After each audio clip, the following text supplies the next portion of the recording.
I'm really excited too.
And welcome back to a special episode of Writing Through the Unknown. I'm your host, Michael, and joining us today is a guest who many of you are familiar with, as she is becoming quite popular on the show, and I am grateful, as always, to not only call her a friend, but also have her, use my show as a platform and share out all this great information. So I'm going to stop getting in my head and I'm going to turn it over to the one, the only amazing gemstone extraordinaire, Gina Virginia Casella.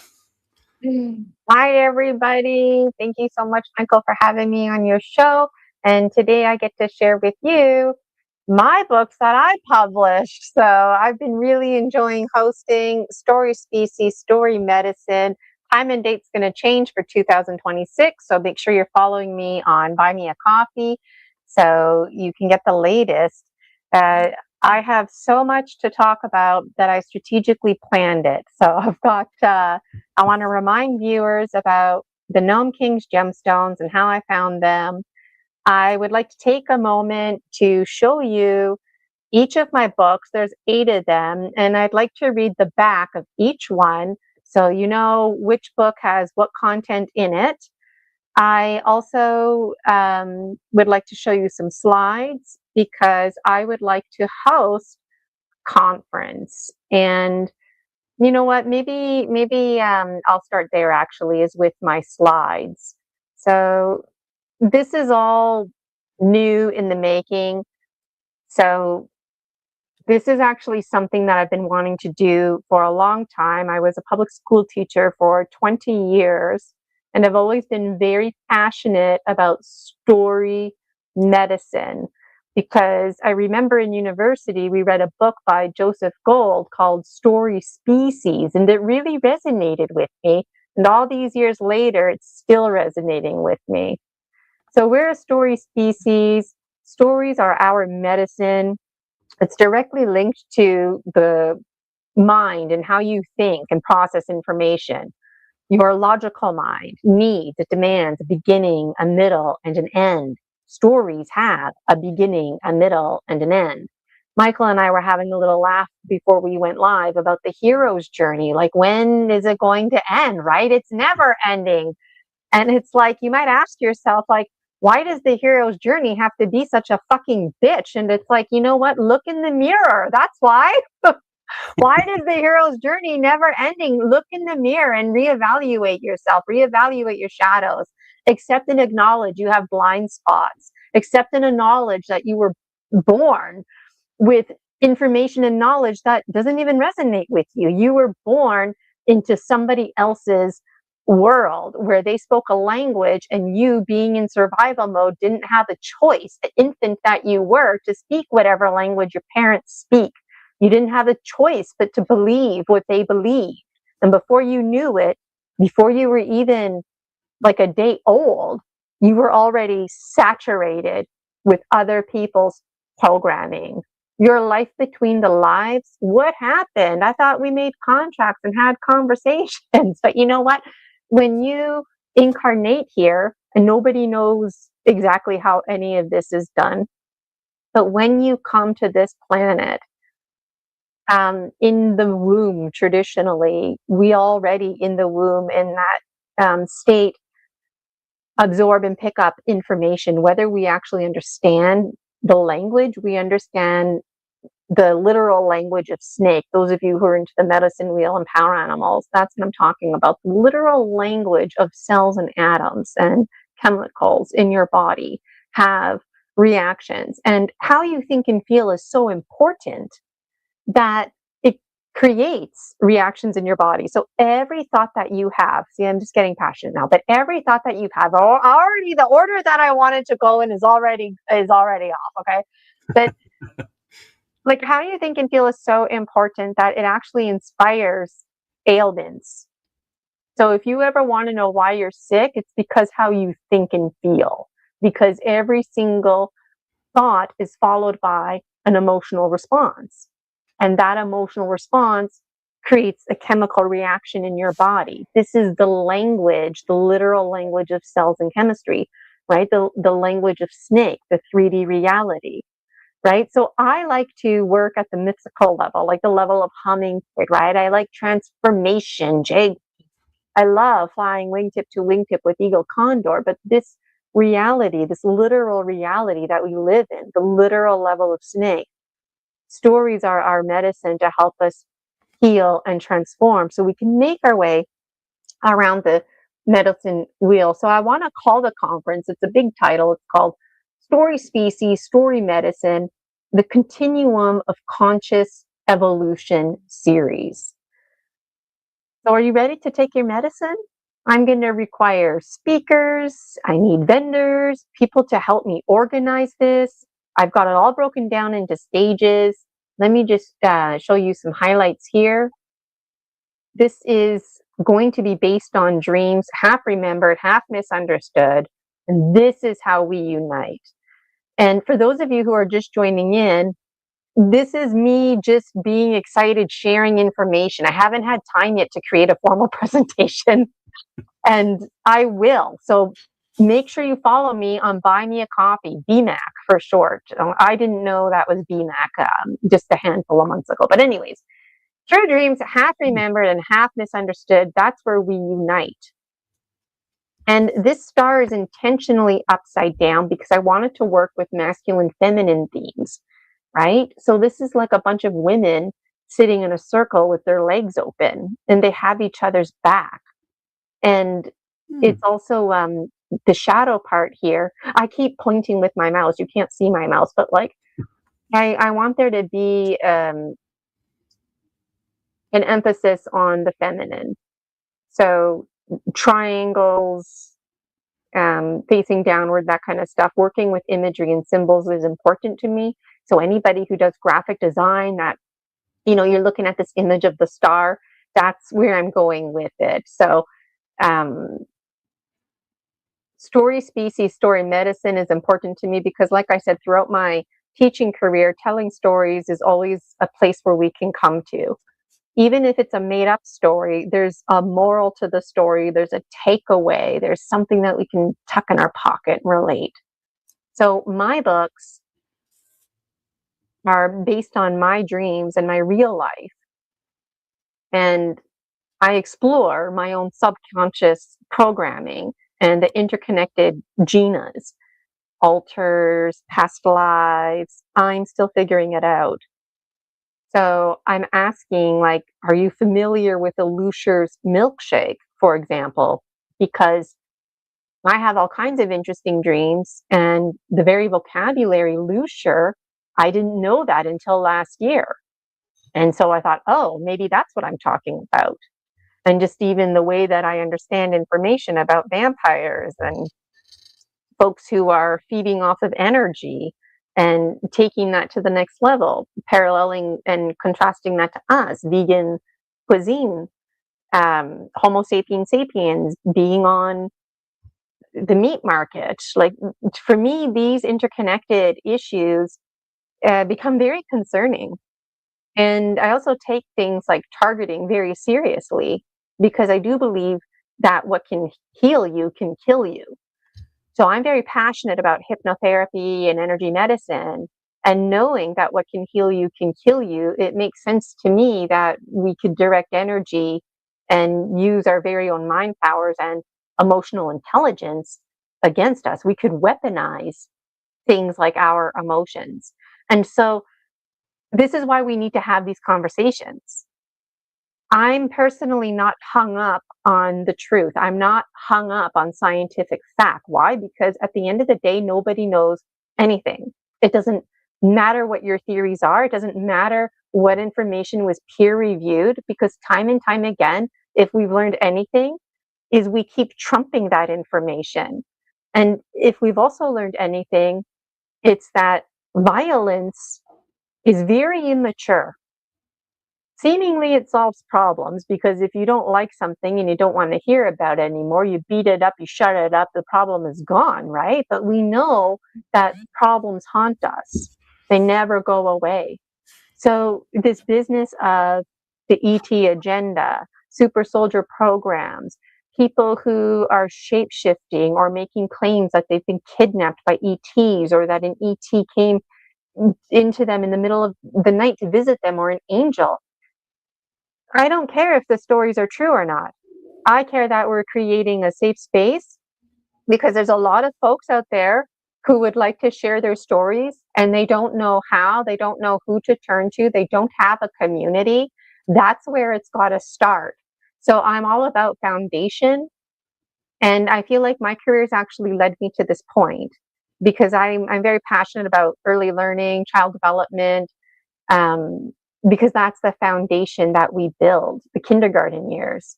So I feel like this is where I come into play now, and I'm hopeful that this is going to be huge. This is going to be very iconic. It's predicted in my book series that me just publishing my book series is bridging the dream life with you folks, the waking life, and taking not the details that frustrate us, but taking the bigger themes. Because stories, and knowing that we're a story species, stories are never about the plot. They're always about the bigger themes, and it's the plot that drives us there. And there's a little fly flying around me, and my dominant spirit guide is fly. So it's like, yeah, like there's a, and I didn't mean to get passionate. I feel my passion here, because this is important to me. And the intention is that we build soul tribe, we build community, we normalize people telling stories about ETs, we normalize people telling stories about angels who visited them. When you're walking down the street and somebody tells you a story about a vampire, oh yeah, whatever, that's very normal sounding. That's my goal. As a public school teacher, we would talk a lot about LGBTQ2 plus spirited. And time again, those acronyms change because we keep trying to honor them, right? So I want to parallel this to alchemy, because when it comes to angels, ETs, that also needs to be alchemized. And you know what? Like, as a public school teacher, we never got to the ET agenda or spiritual experiences, because in the public education lens, respectfully, there is no spirit lens. So that's where the social emotional lens is really key to talking about things like foundation and building the self-regulation skills, moving away from violence, being open, seeing the bigger picture things. So it's my intention that not spiritualism, but energy medicine and things like Bigfoot stories that are not classified under the spiritual lens get into the public education lens and classroom, and that basically this becomes normal everyday conversation. And then it would be really cool. My big dream that I have in my mind is that people come to my conference, right?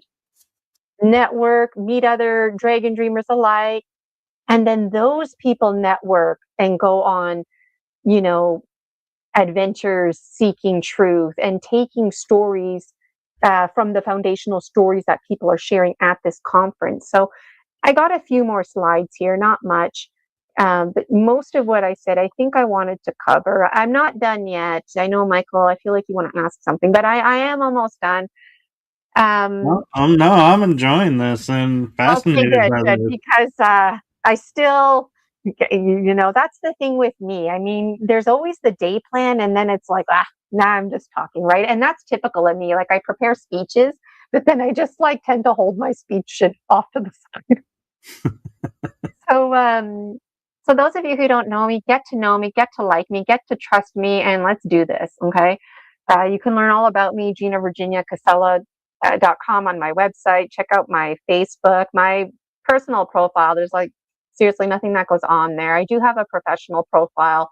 I just post advertisements there, but it's the Facebook free group, the Dragon Dream Soul Tribe Collective, and Buy Me a Coffee, Gina Virginia Casella, where you can really find me. So what kind of speakers am I looking for at my conference? And again, I need to create a formal presentation, which I'm going to release in a weekish or so. But the number one underlining theme of the conference, the Story Species, Story Medicine Continuum Conscious Evolution series, because there's going to be more than one conference, it's going to be like ongoing, is that you're important and that how you think and feel matters. That is the number one motto at the conference, because there's so many who don't feel that way. They need to know that their stories need to be heard. I need to hear your stories. So I need to personally hear them. The rules of the mind and mind reprogramming. This shit is real and it's frustrating. When you learn the rules of the mind, it's so upsetting. But then once you get to know them, you can work with them, right? We need people talking about that. Akashic records, shadow work, talking to spirit guides, smoky mirrors, people who do protection spells.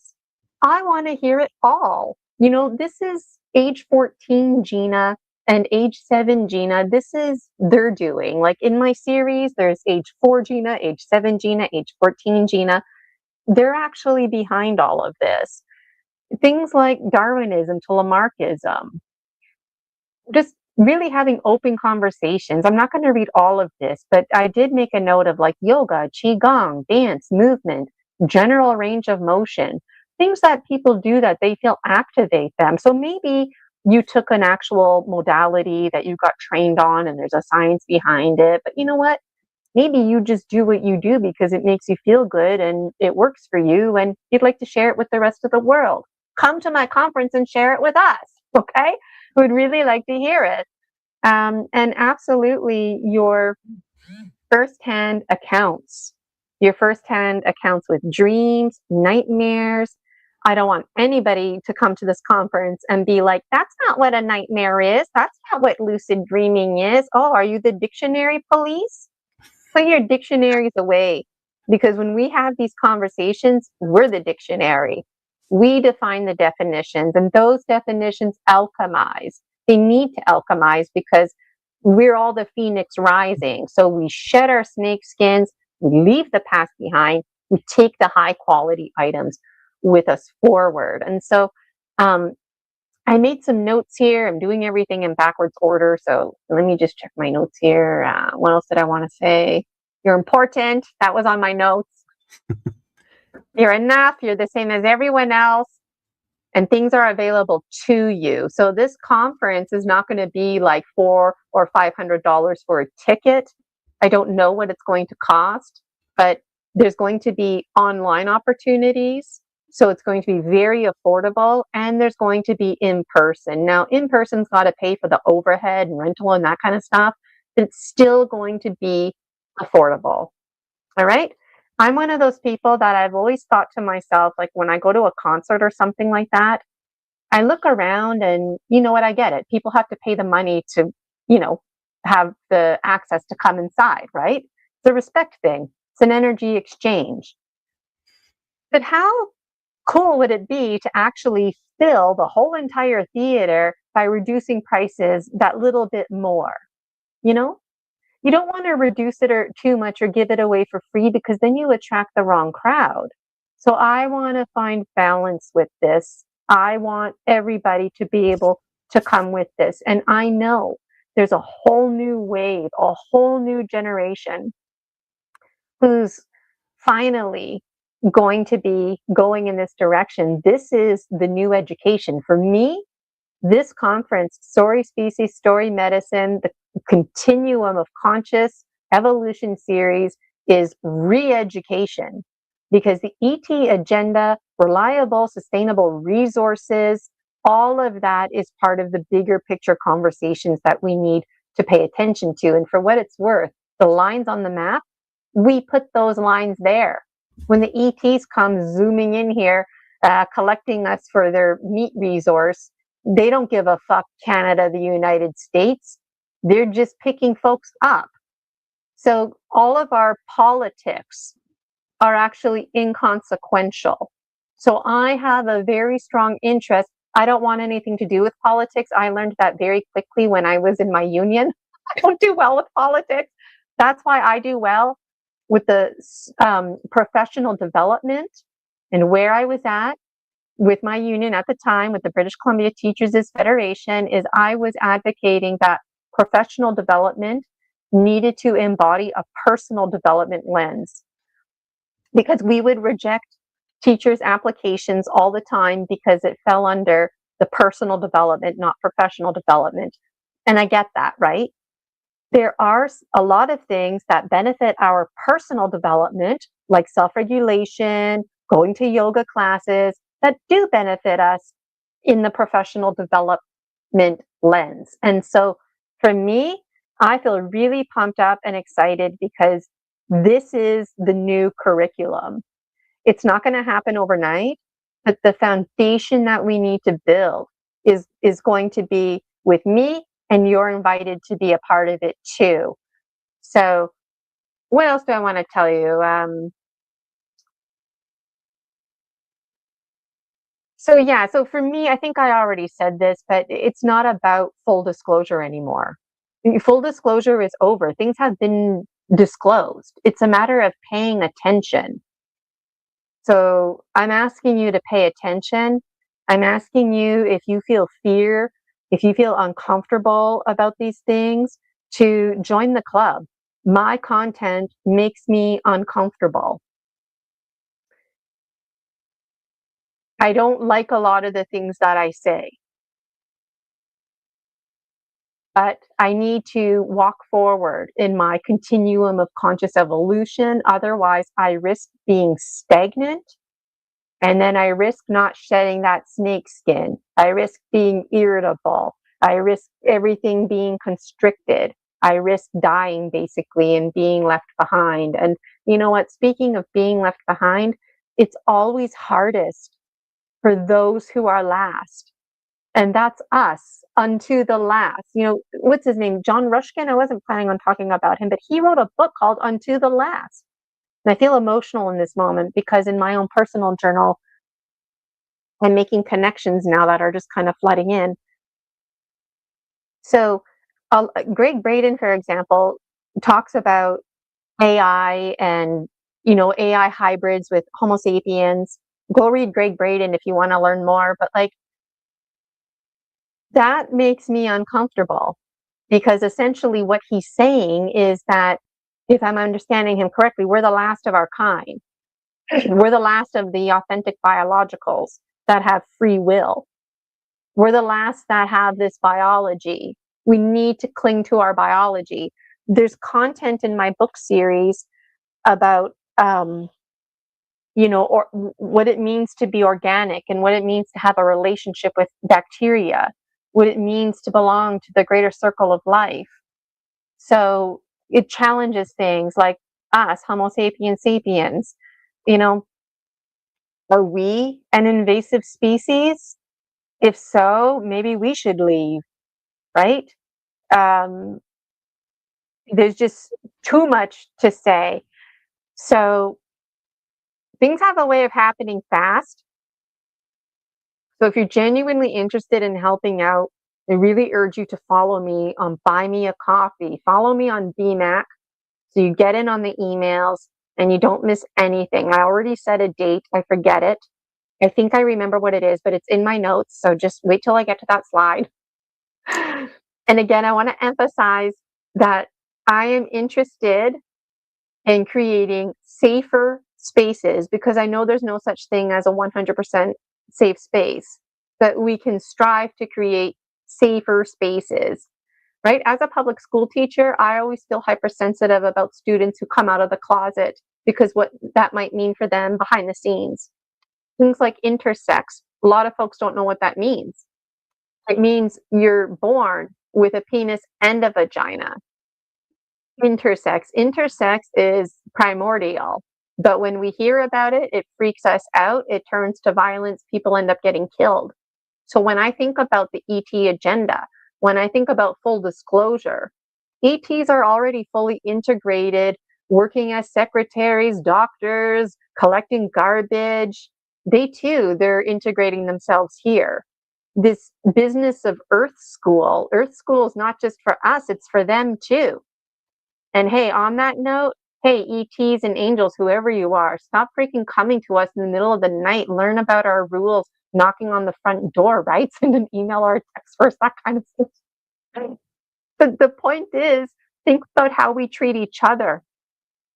So you think ETs are going to be all like, yeah, hey, I'm here to fully disclose my species. Like, remember that movie, The Little Mermaid, and how upset King Triton would get about his daughter Ariel? Well, is he just being a mean dad? No, his daughter continuously is on the brink of exposing the whole entire species. But who talks about that theme in The Little Mermaid? Right? So it's these conversations that really go a long way. So I'm getting passionate again. I recognize my passion. But you know what?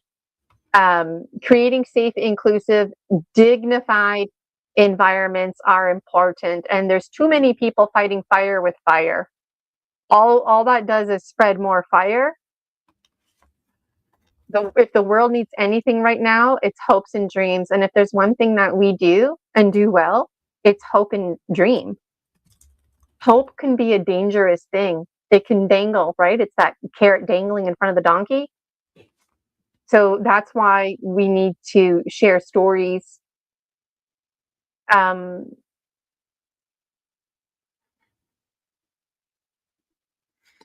world around us, in and around us, is a story. So I'm a character, you're a character, no different than in a story. All the symbols, colors around us, we're walking, talking oracles. Robert Moss wrote a book called Sidewalk Oracles. And I actually thought it was an oracle deck. That's why I ordered it. And I got it, and it was a book. And I'm like, but it's an oracle. It's called Sidewalk Oracles because the book is about tips and tricks about how to bridge your dream life with your waking life. And the undertone that the readers need to infer is that you're the oracle. So when you're walking down the street, walking down the sidewalk oracles, that's the world in and around you. So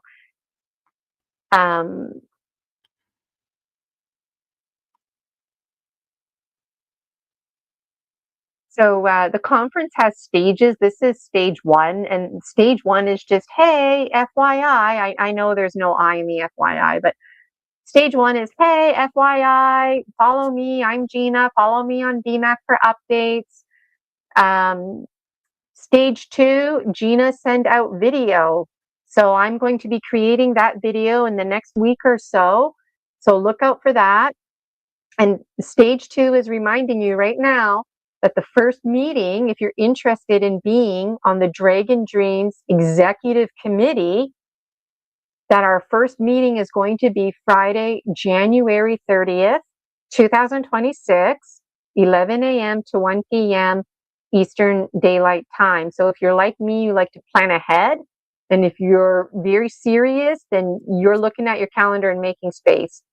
I don't have it all figured out, but I feel like we should be meeting every Friday at the same time just to hash out the beginning stages and then dial it back a bit, meeting bi-weekly. It's going to be really exciting because I have an expectation that people who join the committee have experience creating social media, digital creators and whatnot to help me bring this um, into manifestation. The Dragon Dreams Executive Committee, they're going to have two jobs because it's one job. It's the conference and my books go together. So the Dragon Dreams Executive Committee needs to help me transform my book series into a movie series while helping me plan and execute, carry out the conference. Part of the book series is me hosting the conference. Part of me is like, like in the book, they'll probably be like, and Gina was on Michael's show and kicking it all off and blah, blah, blah, blah, blah. Like that's part of it, you know? So if you come to the conference, you're going to be in my book series. You're going to be in the movie series because it all blends together. And like, I have a suitcase full of dream journals that I still have to publish. I'm still getting downloads. Plus, we still have all this community and connecting that we need to do.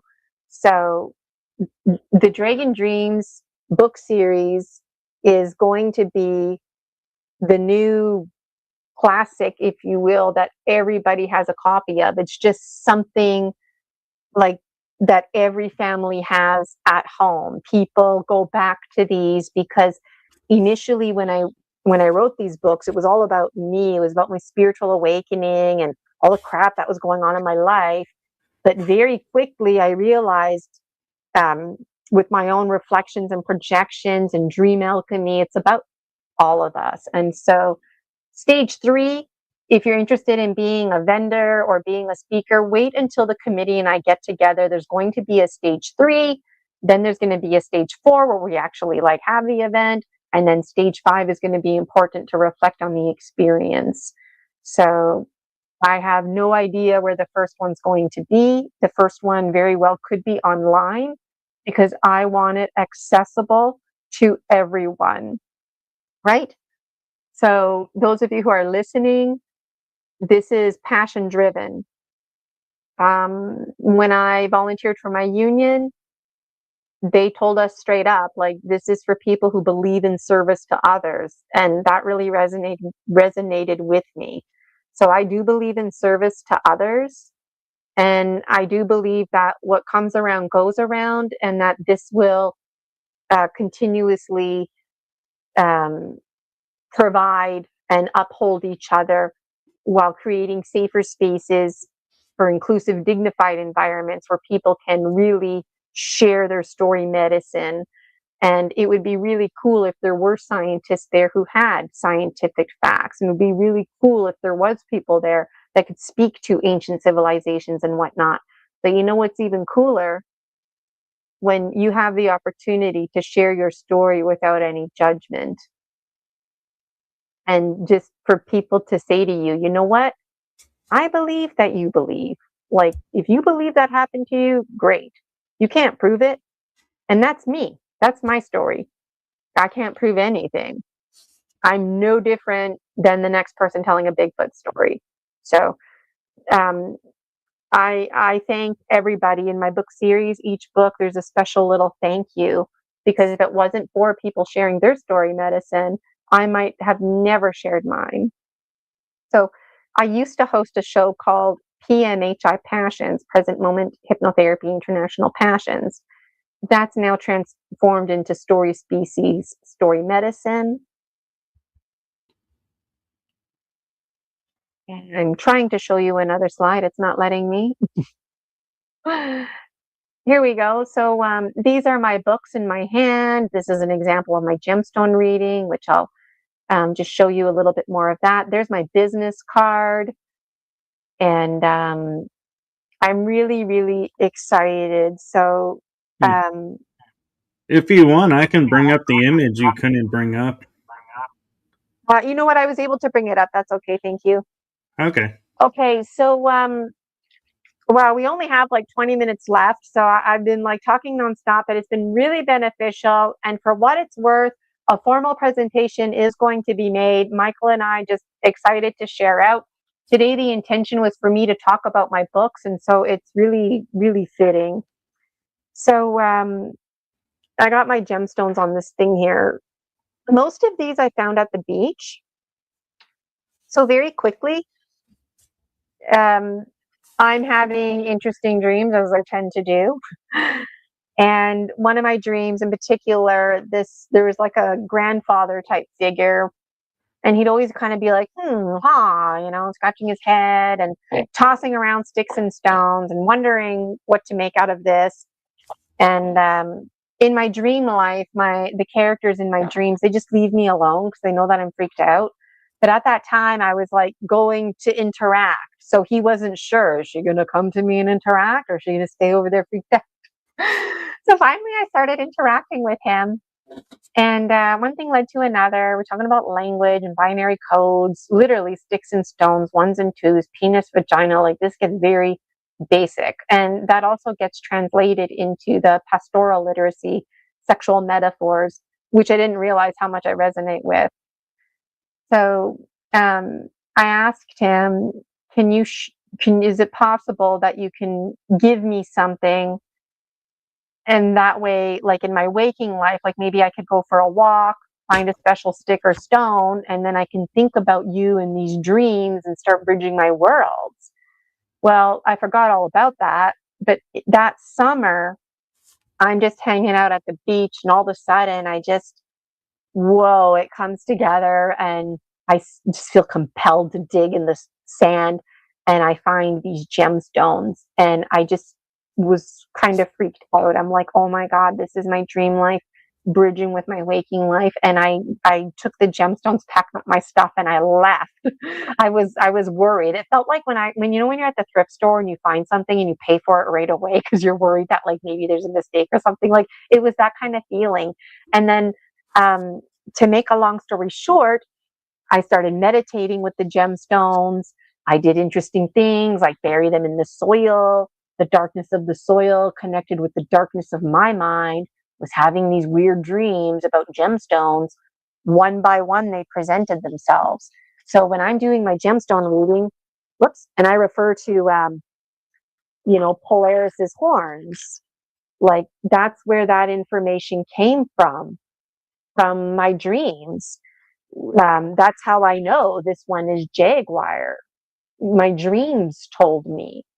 So how weird does that sound, right? I want to hear your stories like that. Let's normalize these stories, right? So simultaneously, I'm dream journaling, and I wanted to write a book. Well, I just had so much to say that my first book ended up being this big. So I broke it up into 8, and then this here, the Dragon Dreams Oracle. So just dream journaling and going back, looking at my symbols, making sense. Like that's what I mean. Throw away your dictionaries, throw away your dream dictionary, throw away anything that tells you how to think or feel. Use it as a guide, use it as a stepping stone. Create your own oracles, create your own tarot, write your own books. Beg, steal, borrow. That's what we say in the teaching community, right? We're desperate for resources. I get it. But at some point, when are you going to transform the resource into a resource of your own making? So that's what was going on in my dream life. My dreams were saying, Gina, it's time to go deep within. And it's like, I am going deep within. And they're like, no, it's time to go deep within in the sense of putting all that other stuff away, creating your own.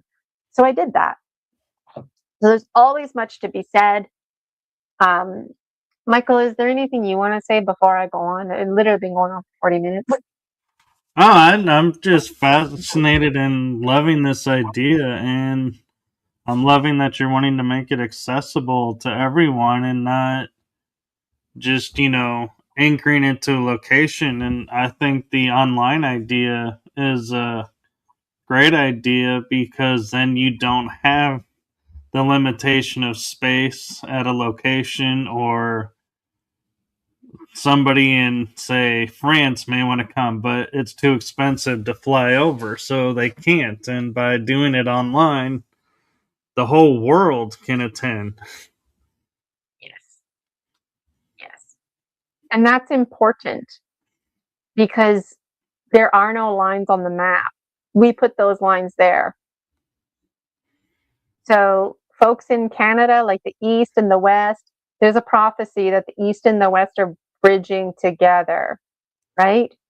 And that bridging together is through the energy medicine, but I believe there's a lot more to it.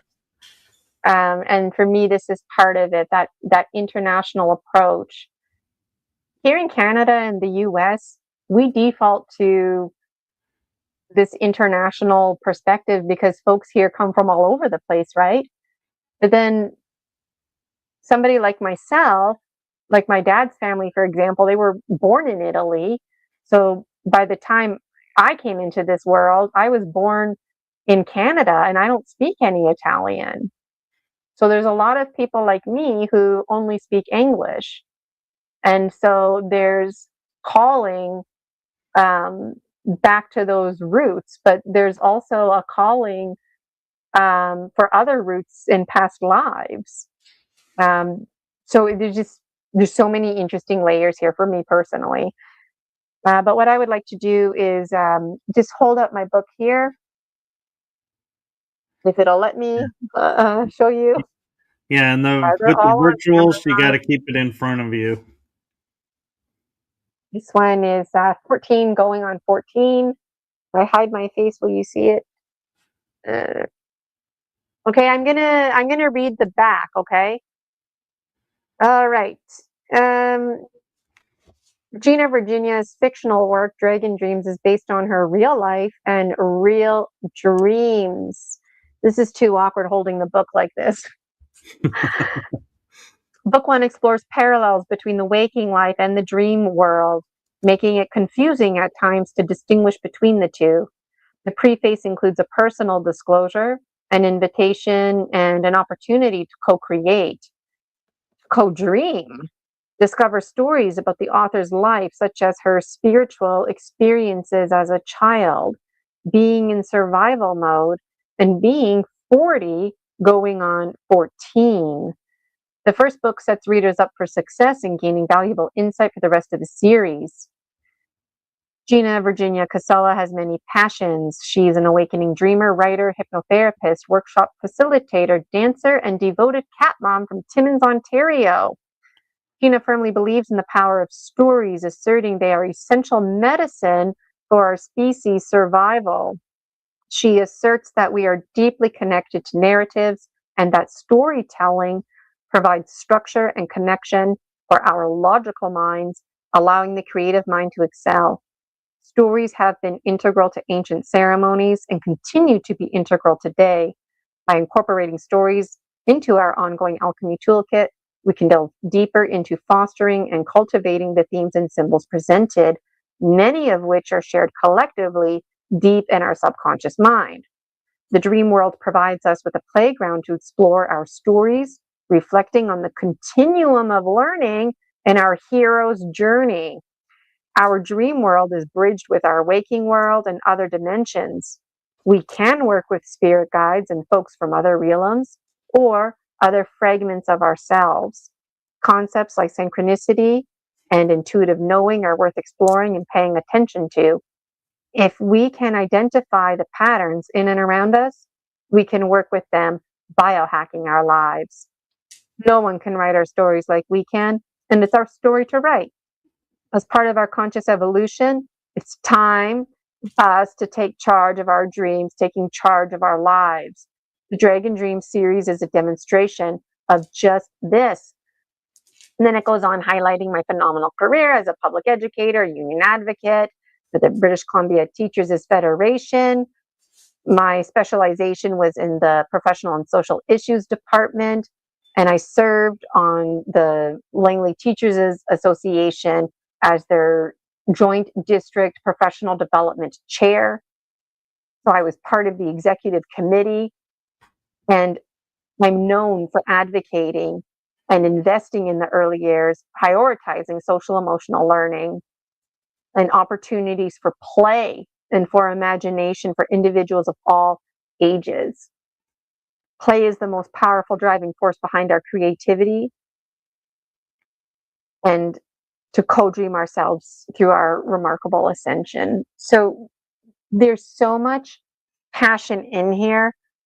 The rest of the summaries aren't as long. This one is book 2, Gaining Ground. So this one features themes like shape-shifting, kingdoms, duality, oxymorons, collaboration with the Grim Reaper, who's better known as the Cosmic Custodian. There's lots of talking about the present moment, alchemy. Discover what happens when an evil force is unmade and remade into a 7-year-old girl. Learn about the master library, Akashic records, and the energy within, unlocking the power to write and rewrite our stories. Book ends with a message about the glass sky being shattered and courageously pursuing the hero's journey. Heartfelt conversations are had with various entities and folks, including Manus, Polaris, Toby, Amanda, the goddess, and God, about free will, sovereignty, evil, and much more.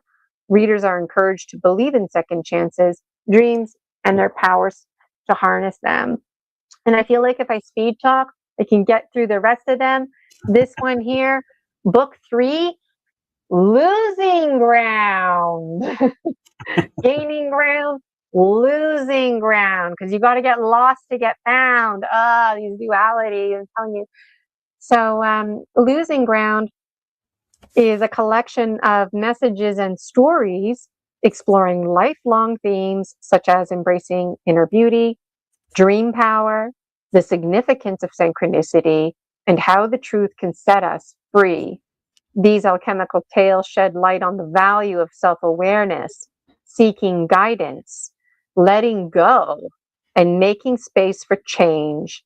They delve into the concept of co-dreaming, the symbiotic nurturing aspects of nature, biohacking, the biology of belief, the world of insects, and the importance of independent critical thinking. Meet the lizard lady, gain insight about the goddess garden of gratitude, learn about bumblebee boundaries, and hear what the chipmunks have to say about sacred sustainability. Trust the cyclical nature of time and the boundaries nature of the infinity and the boundless nature of the infinity of hope are also key themes.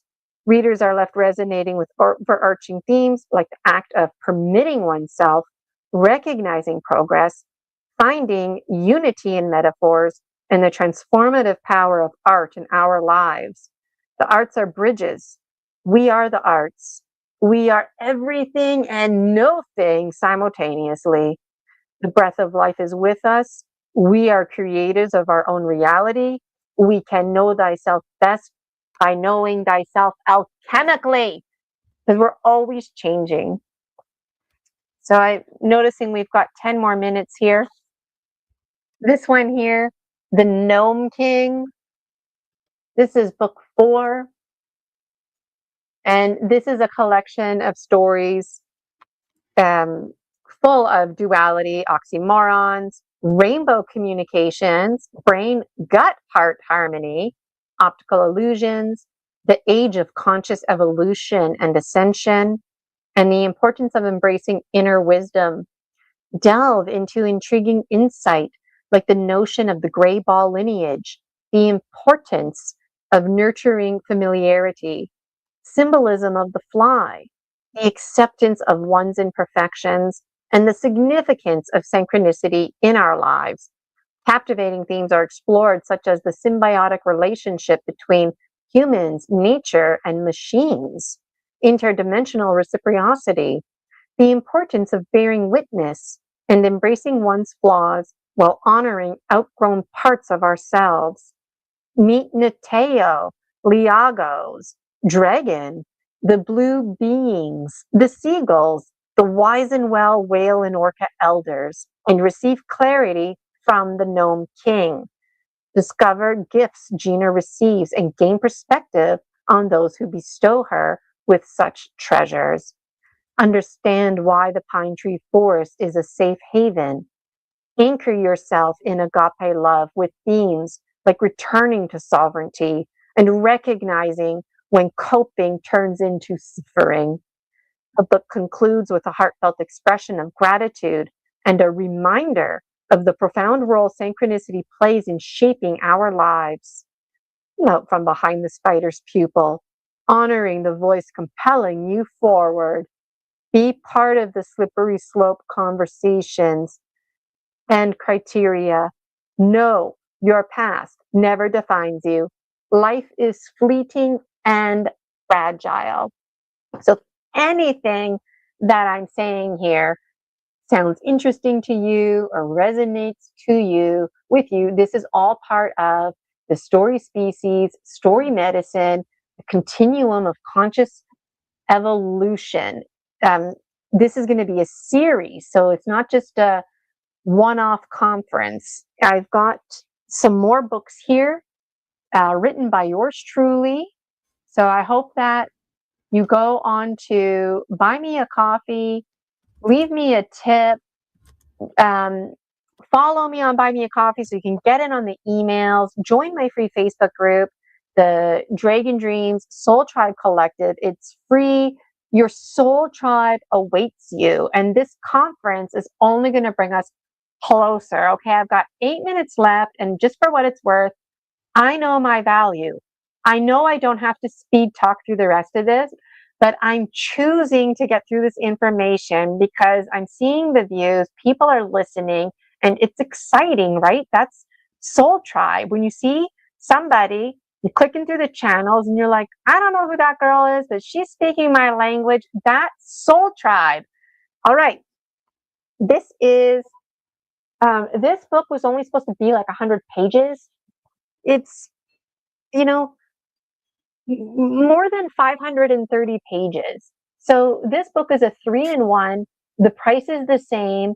And that's coming from my guides. And it's kind of funny. Like when you read this book, it's like, don't worry about the grammar, Gina. Just keep getting it down. As I read over the summaries, the content gets concerning. It goes from happy, fluffy, we're here for you to support you, special loving messages to Homo sapiens are on the menu. And it's like, what? So this one is called Sacred Phoenix Heart. This is book number 5. Themes include and are not limited to alchemy, the ET agenda, symbiotic relationships, and the significance of embracing one's true self. The text also emphasizes the importance of the Great Galactic Navy and not the guns type. Somebody out there's got to know who I'm talking about.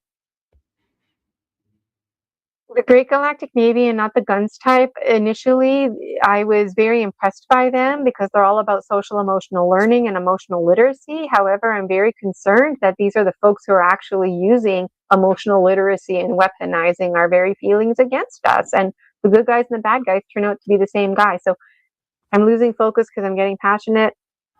Concepts are explored like the idea of a blurred identity, the essence of self-awareness, the importance of the soul, and practicing gratitude. Delve into topics like the confused warrior, companionship, power and control hungry, the importance of staying hopeful, and learn the link between the white rabbit and the ancestral grandmothers. Gain perspective about the cosmic custodian, better known as the Grim Reaper, Gina Sophia, the life between lives, clone souls, soul transmigration, the goldfish dancing on land, the folks who live underground, the Purple King, Isis, and the far ancient Egyptians. In essence, this book is a valuable resource for those seeking to understand oneness and accept their inner truth. Moreover, it opens the door to radical ideas that are seemingly less radical as we explore them. such as Homo sapiens sapiens being on the menu, and that veganism is a way for us to biohack our survival ways of knowing, transforming ourselves into a healthier, thriving lifestyle. Power of impermanence and community are emphasized, and we are often reminded to focus on the larger themes presented. Book 5 can be considered 3 books wrapped up into one. Gina makes unwavering connections, bridging her waking life with her dream life, along with many other realities. Learn about her husbands in other dimensions, how they protect and provide for her, while gaining insight into the oneness we all belong to. Will you star in one of the movies? And it's so funny because my husband's in the other dimensions. They don't understand things like money, but like they learned about money. So if anybody out there listening finds themselves with some extra money, that's from my husband's in the other dimensions. You know, there's something about everybody, and there's something about me that my husband in the other dimensions are having a hard time with. Is I like to volunteer. I like to be a part of things. I believe in service to others. I know I don't have to do this. I do it because I desire to do it, right? But where's the money to pay my bills and whatnot? And so my husband's like, they can't just magically give me money. It has to be through some kind of scenario where I'm being creative and people can get in on it. So that's why you're supposed to buy my books and buy tickets to support me and whatnot, because that's how I get the money from my husband. And so, thank you, husbands. And this here, this is book number 6. It's called Revered and Feared. And I want to talk about it, but I will read the summary only. Again, based on my real life and real dreams, all half remembered and half misunderstood. Feared and Revered explores all kinds of concepts like sentience, ethics, ET craft design, shape-shifting technology, overwhelming downloads, and much more. It suggests that when a species reproduces asexually through fragmentation, sentience may also fragment, resulting in unique inner lives for identical twins and clones. The text also explores the spaghettification process closely tied to string theory, which symbolizes the expansion and compression of matter. The author emphasizes the importance of engaging with scientists and valuing contributions from individuals of all ages within all dream ecosystems. And that's the power of the conference. It's our dream ecosystem. You can't pick and choose parts of the ecosystem. So this ecosystem is making space for voices to be heard and to share their story medicine. Like a forest, we are an ecosystem upholding each other throughout our chemical evolutionary ascension. Many heartfelt conversations take place, and the use of beautiful metaphors are used to express our greater interconnectedness and symbiotic relationship with each other. Readers are encouraged to believe in themselves, taking charge of their lives. Personal experiences are shared, include grappling with feelings of shame. Are we living in a simulated holographic universe? 2 more. This one, An Elephant's Anthem of Liberation. This one is book 7. This book reflects on how, like a young elephant tethered to a tree, we often find ourselves limited by our narrow understanding of our own strength and potential. As children, we push against the constraints of rules and expectations, yet we fail to break free, leading us to believe we are powerless. By the time we reach adulthood, this confinement feels normal, and we follow the guidance of our keepers without testing our own capabilities.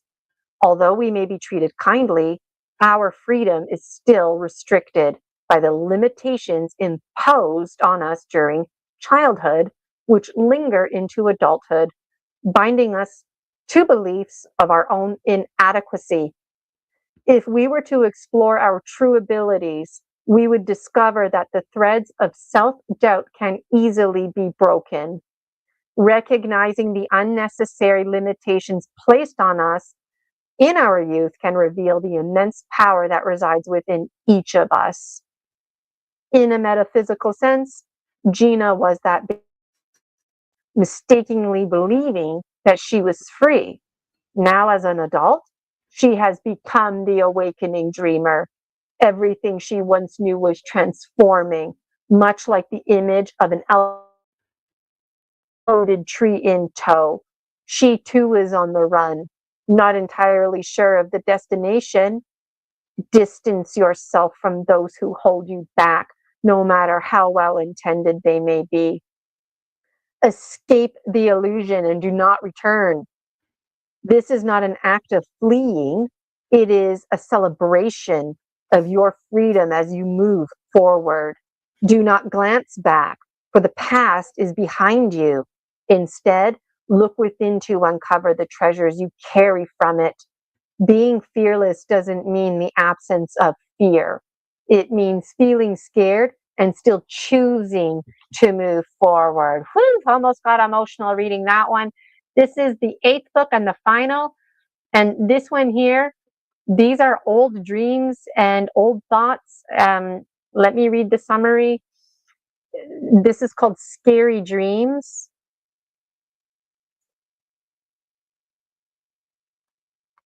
There's 3 narratives, Lushing, Possession, and Black Sand, which are based on their experiences with divinity and fear.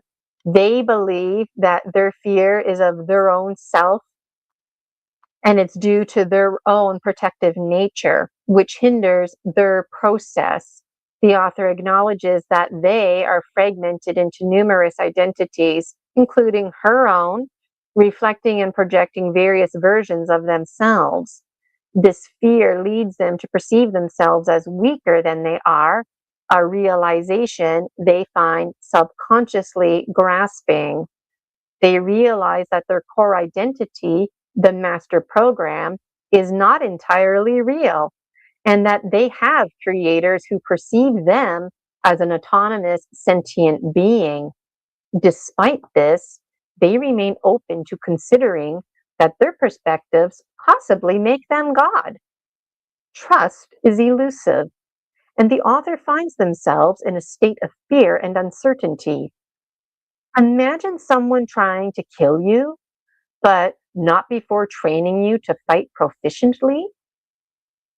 Imagine being exposed to truths like the biology of belief, a Lucer's milkshake, the experience of jumping into somebody else's body, watching someone turn into black sand, and much more.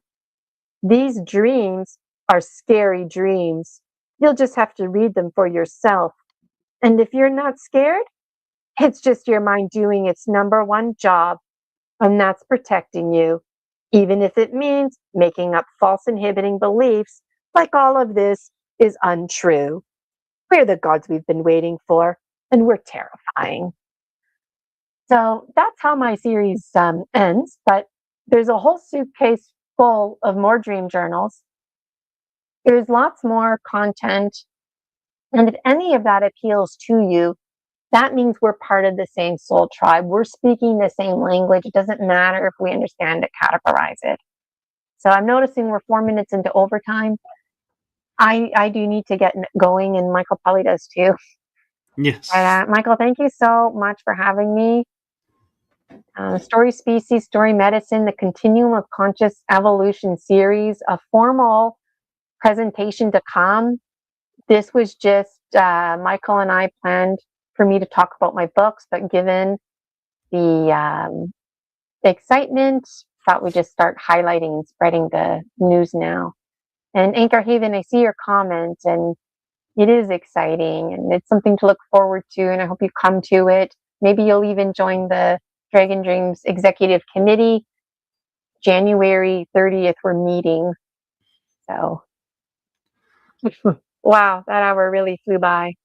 It does. And thank you so much for sharing this and bringing it out on this platform and sharing it, I think, probably for the first time out there. So thank you.